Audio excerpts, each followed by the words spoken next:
नमस्कार, स्वागत है आपका कल्टीवेशन चैनल पर। कल्टीवेशन चैनल पर आप लोगों को खेती करने के नए नए तरीके के बारे में बताया जाता है, जो कि पूर्ण रूप से वैज्ञानिक विधि के द्वारा जिस तरह से खेती की जाती है उस तरह की नॉलेज आप लोगों को दी जाती है। आज की वीडियो में हम आप लोगों को नारियल की खेती करने के बारे में बताएंगे। नारियल की खेती बहुत ही कम मेहनत में और अच्छा इनकम देने वाली फसल है। एक बार अगर आप इस फसल को लगा लेते हैं तो 70 से 80 वर्ष तक आप इसका लाभ उठा सकते हैं और आप इसमें बहुत ही ज़्यादा कम से कम मेहनत करके इसकी उत्पादन करके आप इसका आमदनी ले सकते हैं। तो हम आप लोगों को इससे जुड़े जितने कल्टीवेशन जो भी क्रिया है उनके बारे में बताएंगे।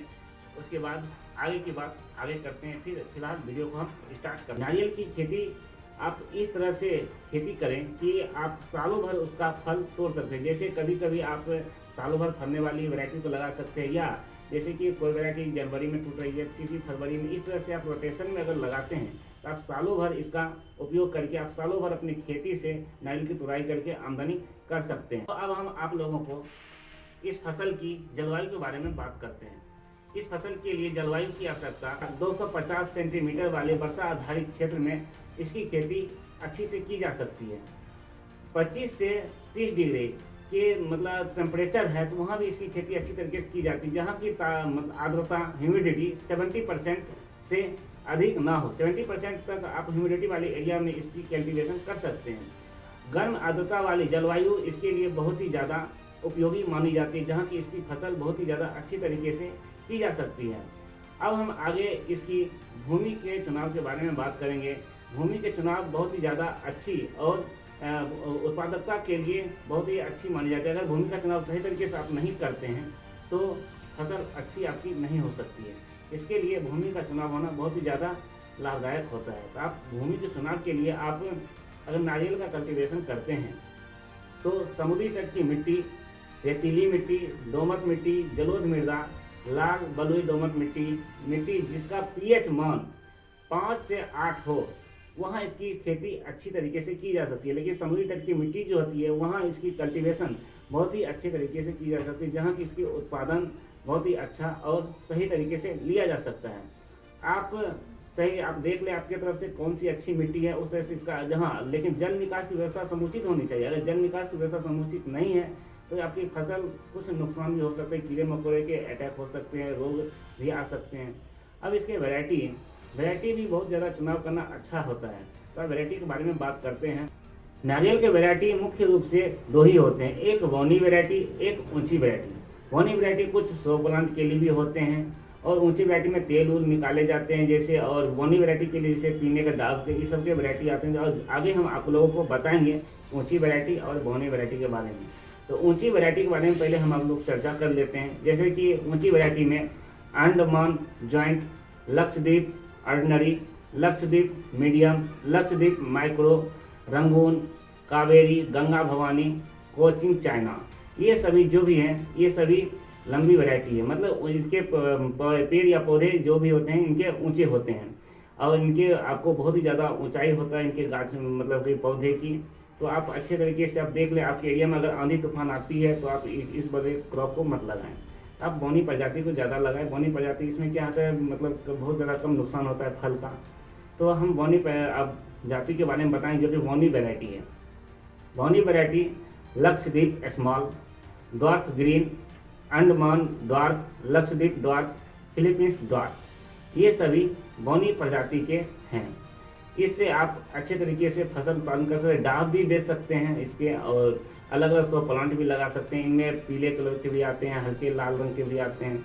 आप जो भी आपको अच्छा लगे ये सब वैरायटी आप लगा सकते हैं। आगे हम आप लोगों को अगर इसकी पूरी जानकारी चाहिए तो आप हमें कमेंट बॉक्स में बताएं, ताकि आगे हम आप इस पर और अच्छी तरीके से वीडियो बना के आप लोगों को समझा सकें। और अगर आप लोगों को और भी ज़्यादा जानकारी चाहिए तो आप मेरे नीचे टेलीग्राम में या इंस्टाग्राम पर आप मैसेज कर सकते हैं।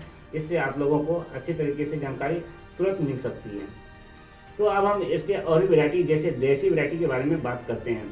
जैसे हरा गोला, गंगा, वोडम, कपाडम, ये सभी नारियल के देसी वैरायटी हैं। आगे हम आप लोगों को नारियल के विदेशी वैरायटी के बारे में बात करते हैं। विदेशी वैरायटी जैसे फिजी टार, फिलीपींस लगुना, SS ग्रीन, सनरामोन बहुत ही ज़्यादा हाई यील्ड वाली ऑयल इसमें से निकलती है। इसका प्रोडक्शन करने से आप लोगों को बहुत ही ज़्यादा अच्छा फायदा मिल सकता है। अब नारियल के पौधे को तैयार करने के लिए अब किस तरह से तैयार करें इसकी हम जानकारी लेते हैं। नर्सरी में आप लोग इसका पौधा तैयार कर सकते हैं।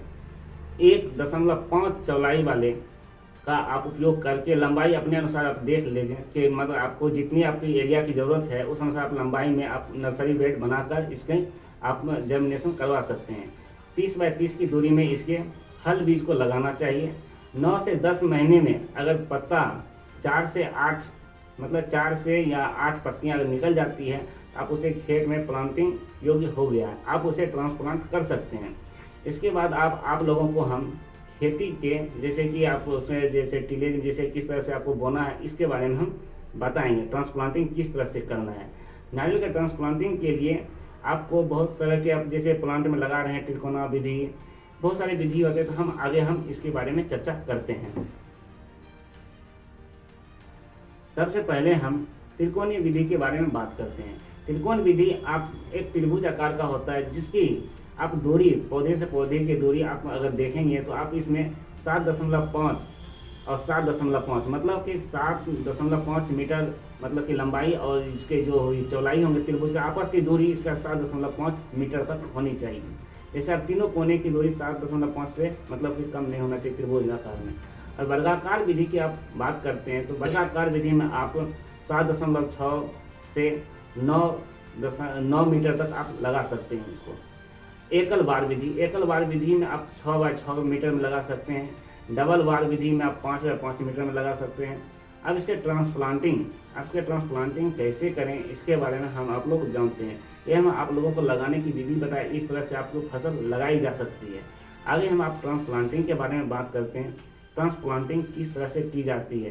ट्रांसप्लांटिंग जहाँ वर्षा आधारित खेती होती है वहाँ के लिए अगर मानसून सही समय पे आती है तो वहाँ मई महीने में इसका ट्रांसप्लांटिंग किया जा सकता है। जहाँ अगर वर्षा के ऊपर निर्भर नहीं रहता है, वहाँ अपना खुद सिंचाई की व्यवस्था होती है, तो वहाँ इसे असिंचित क्षेत्र जैसे कि वहाँ आप कहीं भी अप्रैल के महीने में भी उसका ट्रांसप्लांटिंग आप अच्छे तरीके से कर सकते हैं।